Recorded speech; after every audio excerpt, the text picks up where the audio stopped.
This video is brought to you by Squarespace. Welcome back once again, everyone. We are going to do a little viewer mail today. Before we get going, I do want to say real quick, we've got 2 zine workshops where we have some openings that are still available if you guys are interested. I do these a couple times a year. They're a lot of fun. They're project-based. They're for anybody who wants to put together their work in some kind of zine or book format.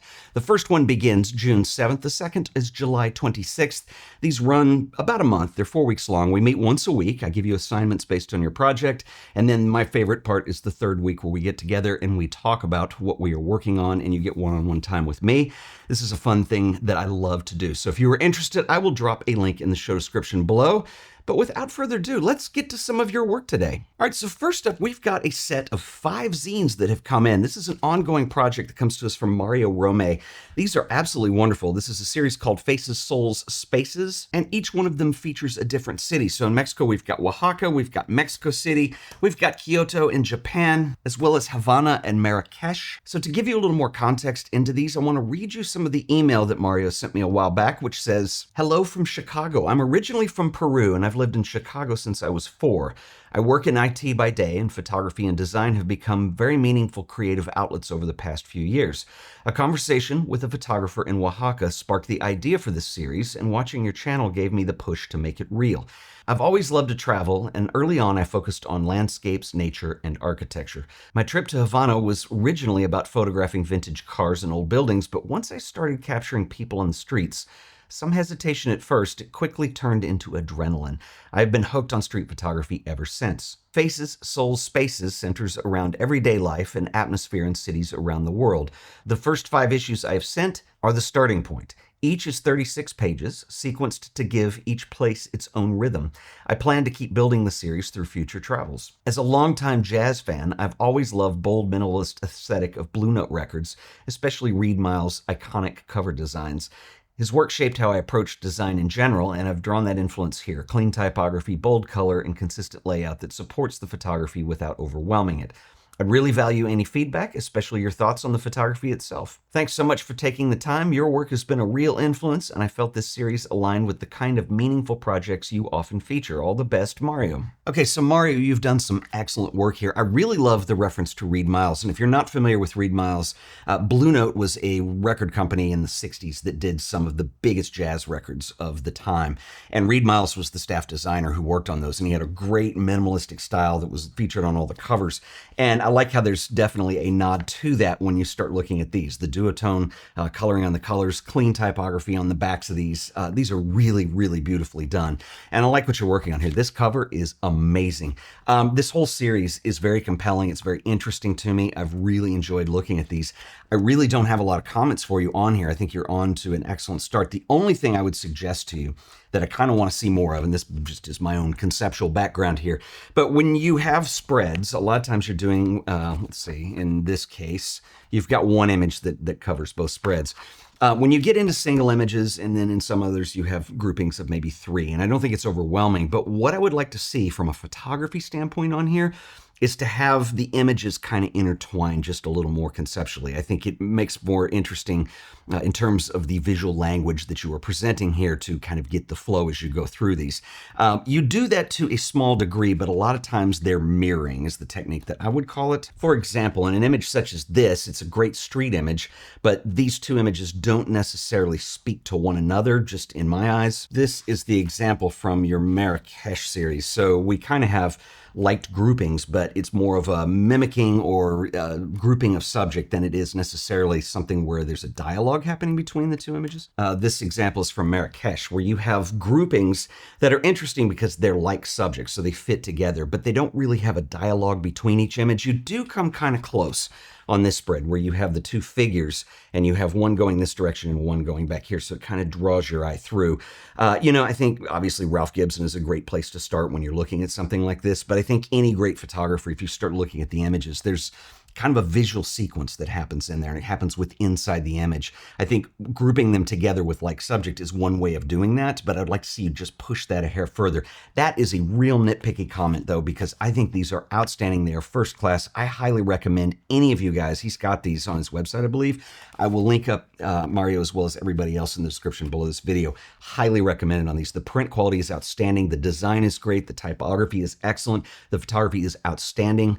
I really can't compliment you anymore on here. That would be my only thing, is that I just kind of want to see more dialogue going on when you have spreads of facing images.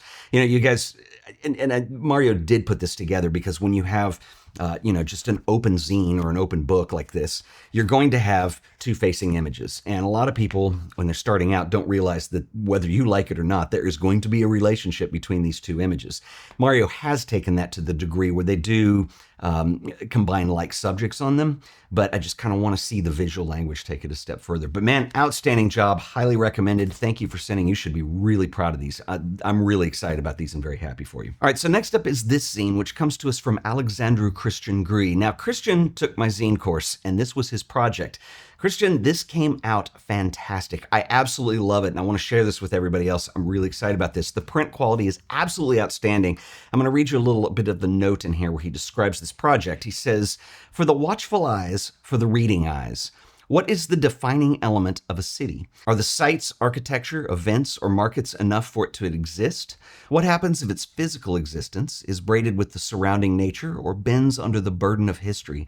I've often wondered if a city has something more than the artificial and the natural, something that transcends the surface." So the idea of this project was essentially a portrait of a city and all the elements that come about in that. And he took this from a lot of different angles, a lot of different types of subjects, a lot of different lighting conditions, weather, landscape, all kinds of things that went into this. I think it came out fantastic. I do want to point something out in here, and this actually relates to Mario's stuff that we were showing a minute ago. And I was talking about the idea of spreads and images talking to each other. One of the things that Mario does really well in here, and you're going to see this with Cristian's work too, is we have a spread here where we have the idea of mirroring, and no pun intended, because there is a rear view mirror of a car in here. But the idea of mirroring is a similar thing, but there's something different about it. And that obviously has one way of speaking. But what I love here is that Cristian actually embraces some other elements too. And this is one of my favorites in here. So on one side, we have, this structural rig, this crane. And on the other, we have a container full of umbrellas. There is a visual language that goes between those. It's something containing something structural. And even though they're very different subjects, then you have a visual language where you start to see things in the pacing. It's something that we talked about quite a bit in the zine workshop. And man, this came out great. I love the poetry that's interspersed throughout. Some of these images are just allowed to breathe. We talked about the idea of making a statement and then starting a new one. This came out really well. I love the pacing on here. So Cristian, fantastic job on this. This is really outstanding. Here's another one where you have the church and then the pigeons. And so there is a depth and something that talks here, even though they're not exactly the same thing. It's something that's more visual, more geometric. Really outstanding work, man. I will link up to Cristian's work as well as everybody else in the show description. So make sure you support your fellow photographers and check him out. Well done, my man. All right, so next up we have a couple more zines and this really interesting book that came in. But real quick, I want to give a shout out to our sponsor this week, who are the always awesome folks over at Squarespace. How easy is it to build an amazing website in a matter of minutes? Squarespace has you covered. It's dead simple. Head over to Squarespace, hit get started. You can start by using Squarespace Blueprint AI and SEO tools, which will give you an impressive website in no time. Something unique because, you're not like other websites. Give your site a name. Next, you can build your homepage. We'll start with a few preset layouts just to get us going. Want to sell products like prints, books, maybe you make a zine? Well, you can feature those on your homepage. Create a few more sections if you want. Let's also give it a color palette. There's a whole bunch to choose from, and just get us started. We can change this all later. Next, let's select the typography choices. Welcome to your website. Everything is set up and it's all ready for you to customize. Squarespace is built on Fluid Engine, the next generation of website design. Select Edit, and Fluid Engine allows you to drag, place, and resize any element on the page. You can snap these to a grid, you can make them float on top of one another, you can freeform however you like. You can even preview and adjust how the site looks on either desktop or mobile. The layouts are independent. Of course, you'll want a portfolio for your work. Creating an image gallery is as easy as dropping a folder of images on your web browser. Once uploaded, you can drag to resort, customize the look, and Squarespace writes all of the code for you. Everything just works and it looks fabulous. Want to sell your own prints, books, or zines? Flexible payments allow you to make the checkout process absolutely seamless when you sell products or services. You can accept credit cards, PayPal, Apple Pay, and in eligible countries, you can offer customers the option to buy now and pay later with Afterpay and ClearPay. You should try Squarespace for yourself. It's absolutely free, no credit card required. Just go to squarespace.com/AOP, sign up for that free trial. If you decide Squarespace is right for you, I can save you an additional 10% on your order by using offer code AOP on checkout.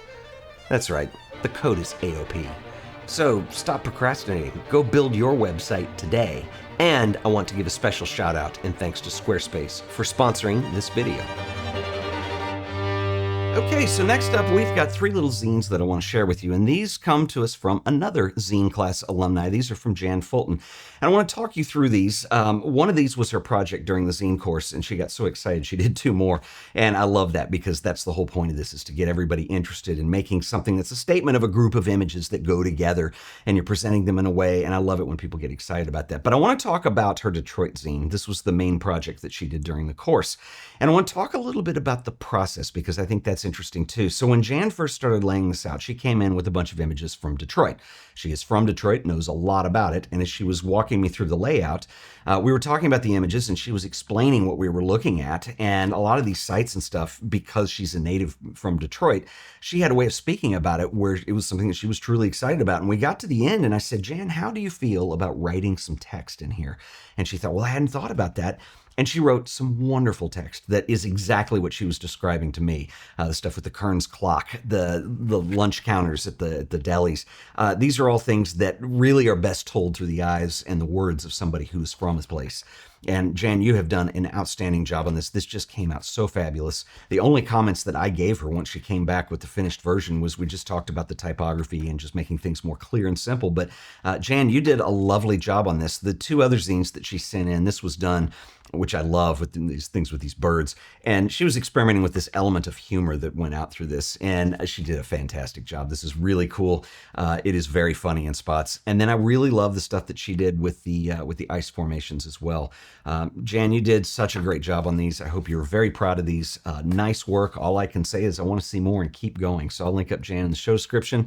Awesome job. Okay, next up is a wonderful little project. This is called Pocket Places. This comes to us from Matia Bioli. And he sent me a fairly lengthy note here, but I do want to share part of this with you, which is very cool. And he writes in here, this work stems from a need that I've carried with me since childhood, capturing a place and being able to revisit it whenever I feel the urge. This drive has led me to explore the boundaries of my area, immersing myself in empty and often forgotten places. I was searching for what is invisible to the eye, for spaces capable of evoking emotions. I became fascinated by the 3-dimensionality of the environments, their physical and immaterial existence, and by what photography can suggest, revealing just enough without ever fully unveiling. Mattia, this is interesting and fabulous. And so one of the other things he mentions in the letters, he had seen some of my earlier videos where I talked about Luigi Ghiri, who was a fabulous Italian photographer. They're from the same city.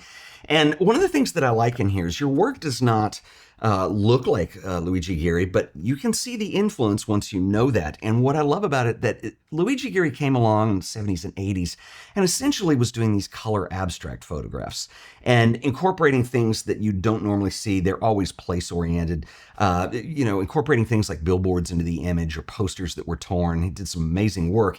And I'm not getting that directly out of yours, but you do have a layer of abstraction in these images that I find fascinating.